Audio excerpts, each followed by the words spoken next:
E aí, qual foi o diagnóstico? Lembra? O diagnóstico era que realmente estava quebrado e que não dava para colocar gesso, tinha que operar. E nós já estávamos atrasados, tinha que operar logo. Oi, tudo bem com você? Estamos aqui com mais um vídeo no canal. Meu esposo sofreu um acidente e viemos aqui contar o nosso testemunho.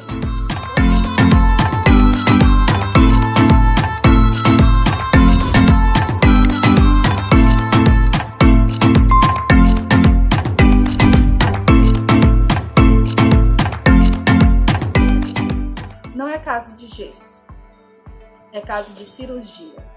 Então meu esposo ele só poderia voltar a andar depois da cirurgia.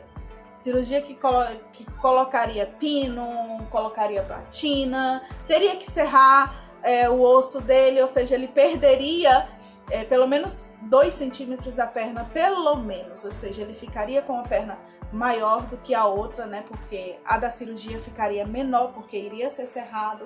Então, o meu esposo está andando, gente, é um milagre. Porque quem fez a cirurgia foi Deus, né? Então, antes de falar do milagre, vamos falar do que aconteceu no hospital? Que a melhor parte do testemunho chegou. Meu esposo foi pro hospital no dia 29, nós fomos, né?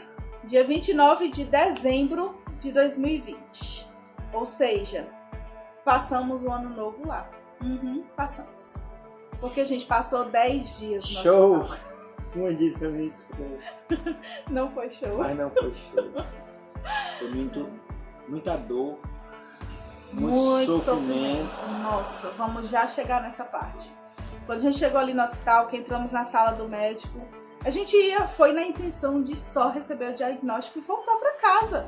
E não, da sala do médico, ele já ficou internado, né? Não nos deixaram voltar para casa, ele ficou internado e eu tinha levado apenas uma roupa para mim, uma toalha, porque, óbvio, a gente tem que estar preparado, né? Então eu fui preparado, mas na consciência de que ia voltar, não ia ficar, né? E para ele eu não levei nenhuma roupa, para vocês terem ideia. E ficamos no hospital, né? Ficamos internados e ali mal sabia nós que ia começar uma trajetória de 10 dias. Eu sei que nada que acontece na nossa vida é em vão, nada. E o Senhor nos permitiu estar ali naquele hospital, não foi em vão. Eu digo uma coisa para vocês, para deixar um gostinho de quero mais, para vocês assistirem até o final, de que houve um propósito. Nós não fomos para o hospital para fazer a cirurgia, que o meu esposo, vocês já sabem que ele não fez, né? Mas o Senhor tinha um propósito conosco ali no hospital. E foi lindo o que Deus fez na nossa vida, porque o maior trabalhar foi em nós, né? Mas nós fomos, como eu posso dizer, nós fomos um instrumento nas mãos de Deus para a vida daquelas pessoas. Então, ficamos ali internados, né? O irmão do meu esposo também sofreu um acidente de moto. No mesmo período. E ele foi junto conosco, né? Ele prejudicou a clavícula. Quebrou a clavícula. E isso. Aí ele também foi, a gente aproveitou e levou ele, né? Já que a gente ia. E tempo de pandemia, os hospitais estão com portas fechadas, né? Porque a prioridade é Covid. E a gente só conseguiu ir para esse hospital porque tivemos pessoas que nos ajudaram, pessoas de lá de dentro que nos ajudaram. É um detalhe importante de falar. A gente só foi porque a gente conseguiu pessoas lá de dentro que iriam nos colocar na sala do médico. Porque por conta própria a gente não conseguiria ter entrado e ter se consultado. Então, por isso que a gente foi. Tivemos que ajudar financeiramente, né? Porque a nossa situação... Né? Aquelas fechadas. A nossa situação era uma situação que desesperadora. Você saber que você não vai andar mais. No primeiro dia, né? Ficamos internados ali, ficamos no corredor porque não tinha vaga dentro das salas, muita gente. Passamos o dia, chegou a noite. E a gente ali no corredor. A gente imaginava, já que estava internado, imaginávamos que ia ficar pelo menos estourando 5 dias. 3, 5 dias. Só que era final de ano, né? era final de ano. E a oportunidade foi aquela porque a pessoa estava ali dentro nos ajudando naquele momento. Então, teve pessoas que disseram, o Cláudio inventou de ir para o hospital, passou um bocado de tempo em casa, mas só inventou de ir para o hospital no final do ano, justamente no final do ano.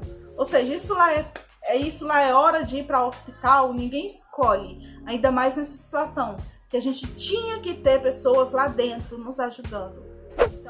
Mas no primeiro dia, né, o que a gente fez? A gente estava ali no corredor, no nosso cantinho, isso à noite, né?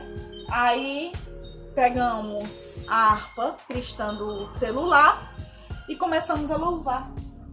Começamos a louvar bem baixinho. Só para nós dois mesmo. Nós achávamos que era só para nós dois, né? Eu aqui na ponta da cadeira, da maca, sentado na cadeira e louvando, né? Aí a gente imaginou que iria ser levado para a sala, porque até então tinham colocado a gente ali dizendo que a gente tinha que aguardar para poder entrar para a sala enquanto eles estavam preparando o canto, né, lá dentro. Mas passamos a noite ali, não tinha onde eu dormir, eu tinha que dormir sentado na cadeira. Meu esposo me flagrou, né? Tipo, ele tirou fotos. Vou colocar a foto aqui pra vocês verem, certo? O que acontece? Começamos a louvar bem baixinho, né? Bem baixinho. Quando foi no outro dia, aí eu fui pegar água, porque não tinha água ali. Tinha que ir pra uma parte antiga do hospital. Eu passei, né? Pelos presidiários, que detalhe, no corredor, no final do corredor, bem distante. Não do pavilhão, não. Tinham os presidiários, né? Tinham dois presidiários. Estavam lá algemados, dois detentos. Estavam lá algemados, né? E um deles já tinha confessado a Jesus, era servo do Senhor. Porque a gente sabe que muitos confessam, né? Na prisão, o nome do Senhor Jesus. Esse que já tinha confessado a Jesus, ele inclusive era amputado. Uma das pernas dele era amputada. E aí eu passo por ele, dou bom dia, né? Aí ele vai e me diz assim, irmã, você tem uma Bíblia que me arranje? Aí quando ele me chama de irmã, eu já paro assim, eu digo, oi, né? Aí, você tem uma Bíblia que me arranje? Aí, até então, a gente não tinha levado Bíblia, né? Porque, como eu falei, a nossa consciência que ia voltar para casa. E pedimos uma Bíblia emprestada do irmão do meu esposo, que é o Luiz, que fez também o casamento, que é pastor, mora lá em Fortaleza. Pedimos uma Bíblia, ele nos levou uma Bíblia e uma cadeira para mim, porque nem uma cadeira o hospital não dava pra gente. E aí eu falei para ele, né, que eu não poderia deixar com ele essa Bíblia, porque não era nossa, mas eu conversei com ele, tudo direitinho, né, aí eu perguntei a ele se a gente poderia voltar para levar uma palavra, um louvor. E quando ele me pergunta se eu tinha uma Bíblia, aí ele fala, né, que tinha ouvido a gente louvar, e eu fico passada, eu fico assim, como assim? Só comigo, né? Como assim você ouviu que a gente louvou tão baixinho, mas tão baixinho que eu acho que até eu, na minha concepção, né? Que até a gente não tava incomodando ninguém. Mas, gente, ele tava lá no final do corredor, no final. Então, todo mundo ouviu a gente louvar. Se ele conseguiu ouvir, todo mundo ouviu, né? Porque ele tava no final. Aí falei com o outro presidiário, né? E perguntei a ele se ele já tinha confessado o nome de Jesus. Comecei a evangelizar ele, que ele disse que ainda não. E comecei a evangelizar mesmo o nome de Jesus na vida dele, né? Comecei a falar do amor de Deus. E um dos policiais disseram assim, ei, senhora, não pode falar com os prisioneiros, não. Nossa, eu gelei na hora. Porque era muito policial que estava guardando eles, né? Aí eu fui... gelei na hora, mas Deus me deu uma estratégia, que foi Deus. Não veio nada de mim, né? Foi Deus. Porque eu, particularmente, eu acho que se tivesse sido eu teria recuado. Mas aí, o que acontece? Eu cheguei pra ele e disse assim, Mas nem para falar do amor de Deus, nem para falar da Bíblia não pode. E brincando, do jeito que eu tô aqui falando com vocês, rindo e brincando. Mas nem para falar da Bíblia não pode. Aí o policial lá foi e disse, pode. Desse jeito, né? Todo, como posso dizer, todo tipo, tirando sarro, sabe? Aí comecei já a mudar tipo o tom da conversa, entrando, né, procurando uma para mim entrar, para me evangelizar. Os policiais. Ele disse tipo assim, se bem que não vale de nada, não vai resolver nada. Ele disse assim, né, se bem que não vai resolver nada, porque para aquelas pessoas tipo, não tinha mais pra jeito, eles, né? pra eles não tem jeito, não sei o que, tipo, nem Deus dá jeito neles, sabe? Tipo, se desfazendo deles. Aí eu comecei a entrar na conversa, né? Eu disse, tipo, é muito triste a família, né, que passa por isso aí. Às vezes as más companhias, né, leva para um lugar ruim. E eu comecei a ir por esse lado, né? Aí eu consegui encontrar uma brecha. E nisso, quando eu menos espero, eu já tô evangelizando os policiais. Então, foi Deus e que me deu essa estratégia. Então eu evangelizei os presos, evangelizei os policiais e consegui uma chance, né? Eu fui no meio pro fim, eu disse assim, eu posso mais tarde voltar com meu esposo para trazer uma palavra, um louvor aqui, aí para eles, para vocês. Aí o policial foi e disse assim, pode, desse jeito, né? Pode. Não pode quase. Pode, tipo, vou fazer o quê, né? Não dá para negar. E talvez acreditando que eu não voltaria. E aí eu falo com meu esposo quando eu chego, e isso meu esposo já tinha entrado para a sala, né? E aí eu entro na sala e falo para ele, e quando é à tarde a gente vai, né? Aí eu coloco meu esposo na cadeira de rodas, porque ele não estava andando, né? Então tudo era na cadeira de rodas. Aí eu levo. A gente passa pelos policiais, aí meu esposo diz assim, é esse aqui, tipo apontando, é esse aqui o teu amigo, uma coisa assim, não foi o que disse? É esse aqui o nosso amigo, uma coisa assim que tu disse. Aí eu disse, é esse aqui mesmo. E aí a gente pode agora levar uma palavra dizendo pro policial, né? Aí o policial vai e diz, pode. Aí ele diz o quê? Que agora é tua vez de falar. Eu disse, fala mais alto. Eu disse, olha, ô meu irmão, tudo bom, meu amigo? Aí ele disse, tudo bom. Aí eu perguntei pra ele. Eu disse, a gente poderia levar uma palavra para aqueles rapazes ali. Aí ele foi e disse assim, rapaz, é o seguinte, tenha cuidado. Ele disse, tenha cuidado, para que no dia que ele sair daqui, ele pegar você na rua, ele não lhe sequestrar. Aí eu olhei para ele e disse, meu amigo, deixa eu te falar aqui uma coisa. Essa palavra aqui, eu disse para ele, essa palavra aqui, ela não corta por fora, ela corta por dentro. Aí o policial, mais uma vez, ele foi um pouco irônico, né? Ele disse, então essa aí é que é boa, porque essa daí não deixa hematoma, porque se a gente bater neles e deixar hematoma, nós somos chamados, atenção.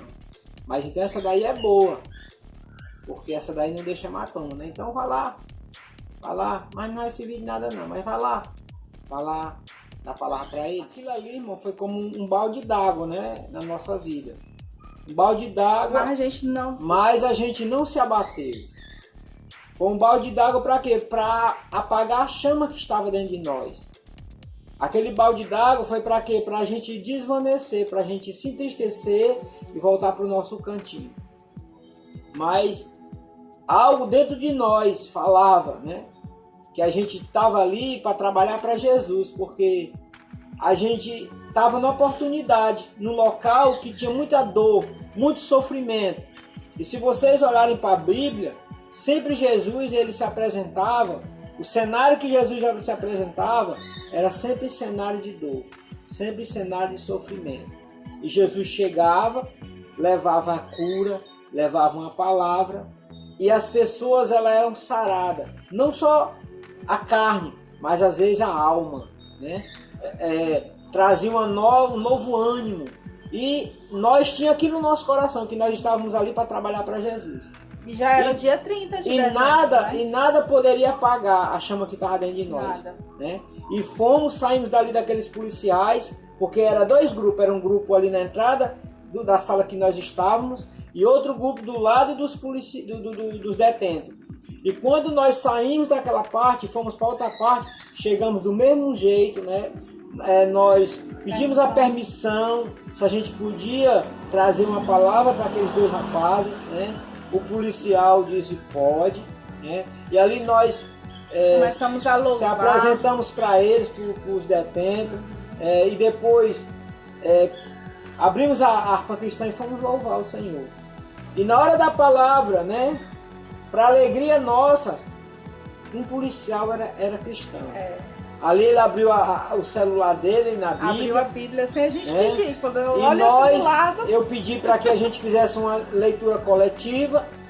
Eu lia um versículo, a minha esposa lia um versículo, o detento lia um, que ele tinha a Bíblia que eu tinha emprestado, e o policial lia outro.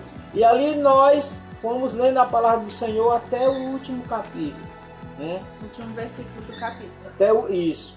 Lemos a passagem do filho pródigo. E ali nós trouxemos uma palavra para aqueles dois rapazes. Fizemos uma oração. Fizemos um culto. Resumindo, foi um culto no corredor. Um culto, e ali nós ganhamos um deles para Jesus. Mas até a gente conseguir ganhar, né? Houve uma longa trajetória de dias. Isso foi no dia 30, a gente chegou, lembra? Dia 29. Isso foi no dia seguinte, dia 30. Ou seja, desde o primeiro dia que a gente chegou no hospital, já chegamos trabalhando para Deus. Começamos trabalhando para Jesus. A gente nem sabia. Quando começamos a louvar ali para confortar o nosso coração, né? Já era Deus trabalhando. Dia 31, passagem do ano. Mas antes de chegar na passagem do ano, dentro da sala tinha uma mulher que ela já tinha confessado a Jesus, tinha se afastado e tinha se reconciliado. Ela já estava reconciliada com Jesus. Ela estava com CA, com câncer, em estado terminal, e já estava há um tempo ali dentro daquele hospital. Né? Mais de 2 meses. Lutando pela vida. E, gente, o meu esposo sentiu um toque no coração, né? E eu também senti esse toque no coração de ir orar nela. Por ela, né? Por ela. Eu nem lembro o nome dela, mas foi no momento que a gente ia sair para falar com os detentos, né? Para fazer o culto. Porque nós tínhamos prometido. Antes da gente sair. Nós tínhamos prometido de ir no outro dia. Isso. Lá de volta, né? Aí, porque não estava todos no dia, né? Aí quando a gente voltou, né? Pra ir, quando a gente ia novamente lá. Aí Deus tocou no nosso coração de nós fazermos uma oração por logo nela. Logo nela. E aí é um detalhe. Eu ainda disse assim pra ele, meu filho, vamos orar logo aqui nela. E aí é um detalhe, que a gente via, tinha aquele anseio, aquela coisa que era urgente, era urgente orar. É um detalhe que eu quero deixar registrado para vocês, assim como eu falei para vocês aqui no início, que eu ouvi a voz dentro do meu coração, né, que eu me tratasse em casa, que o Senhor me curar ali. Da mesma forma, também senti no meu coração, né, o desejo de orar por aquela senhora que estava há 2 meses lutando pela vida, né? E naquele momento, naquela tarde, eu senti esse toque no meu coração de passar ali no leito dela e fazer essa oração. Porque eu via o choro da irmã dela, o dia todo chorando, o dia todo, né, cuidando dela, colocava louvor ali pertinho do ouvido dela, né? E aí eu fui me aproximando dessa jovem, e aí eu fiquei sabendo um pouco da história dela. E Deus ficava ali me incomodando para mim orar por ela. Eu passei o dia todo. Quando foi à tarde, eu disse, não, agora a gente vai passar lá e vamos orar. E ali nós oramos, estava lá a irmã da pessoa que estava doente e estava a mãe. No momento que eu cheguei lá no leito, estava só a irmã, de cabeça baixa, chorando. Com aquele choro abafado, como fala lá na Bíblia, né? Quando a mãe de Moisés, Joquebede, ela estava com um choro abafado. Aquela mulher também estava com um choro abafado. E quando eu cheguei, eu me aproximei dela e eu dei uma palavra para ela, né? E ela disse o seguinte, eu perguntei para ela se eu poderia orar pela irmã dela. Ela disse, pode sim. Aí ela foi chamar a mãe dela e oramos por ela ali naquele momento. E ali nós intercedemos pela alma dela, né? Para que Deus fizesse segundo a vontade dele, não a vontade dos pais nem da irmã, mas que o Senhor, se tivesse no tempo de o Senhor de o Senhor recolher ela, que o Senhor recolhesse, mas também se o Senhor não tivesse terminado o propósito dela ali, que o Senhor restaurasse ela e desse ela vida, né? Mas naquele dia, né, Deus não queria restaurar ela, Deus queria levar. E naquele dia, irmãos, nós oramos por ela, né?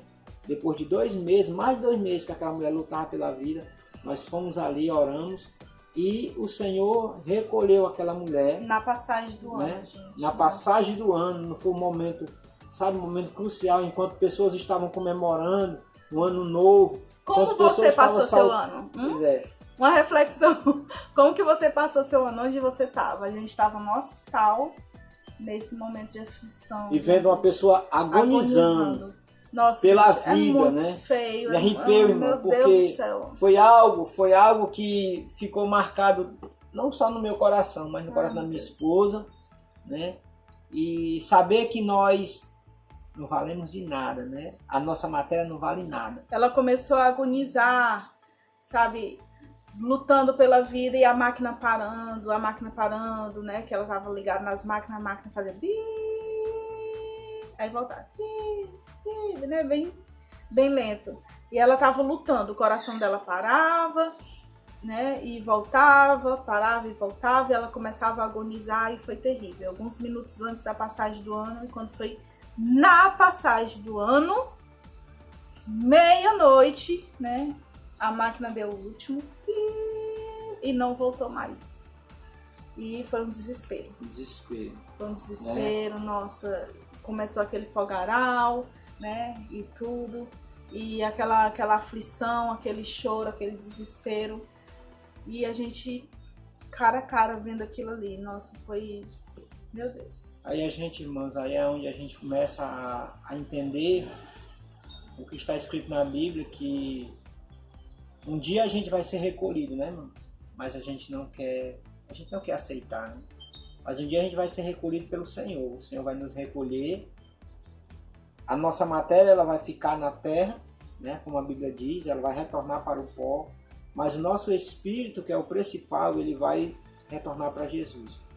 Então, quem acha que é melhor do que alguém, vai para dentro do hospital para você ver se você aí você vai ver que aquela mulher, meia-noite, ela partiu para o Senhor. Quando foi meia-noite, irmãos, e 20 minutos, foi o tempo que passou para as pessoas prepararem ela em cima da mesma cama. Chegarem com os sacos, com as coisas. Depois de 20 minutos, irmãos, a mulher já estava lacrada e foi jogada em cima de uma outra maca. A forma que eles estavam fazendo o procedimento para botar ela dentro do saco. Nem um animal. Ela jogava para um lado, jogava para o outro. Nem com animal, irmão. Colocava os algodão aqui no nariz, colocava algodão nos ouvidos, sabe? Ali, tão falta de amor. E arrancou ali aquelas coisas que estavam ligadas nela. E já foi logo colocando ali os algodão. De uma forma brusca, de uma forma assim... Sem amor. Sem amor, sabe? sem empatia pela família, sabe? Meu Deus do céu. Então... É chocante. Passamos por essa situação, né? E... a gente até hoje estamos um pouco ainda abalado de ver a humanidade como se encontra. E nós continuamos a nossa caminhada. Depois daquele dia, naquele mesmo dia, nós fomos novamente levar a palavra para aqueles rapazes. E ali nós ganhamos o que não tinha confessado a Jesus. Nós ganhamos ali uma alma para Jesus. E já não eram mais 2 detentos, já tinha mais um outro. E ali eles ficavam participando, a Bíblia deixamos a Bíblia com eles, né? E quando eu passava, sempre que eu passava para ir buscar água, eu tinha que passar por eles. Então, porque eles ficavam logo na porta. E tinha hora que eu passava, um tava com a Bíblia, e tinha hora que eu passava, era outro que tava com a Bíblia. E assim, eles estavam realmente lendo a Bíblia. Sede de ler a Bíblia. Aí tu conta do milagre do rapaz. Sim, agora vamos falar de mais um milagre ali no hospital. Antes, eu senti no meu coração o desejo de orar por ele. E aí eu fiz um teste com Deus. Eu enchi na garrafa de água ali, ele do lado. Obrigado por assistir. Assista também esses vídeos. Se inscreve no canal e nos siga nas redes sociais. Tchau!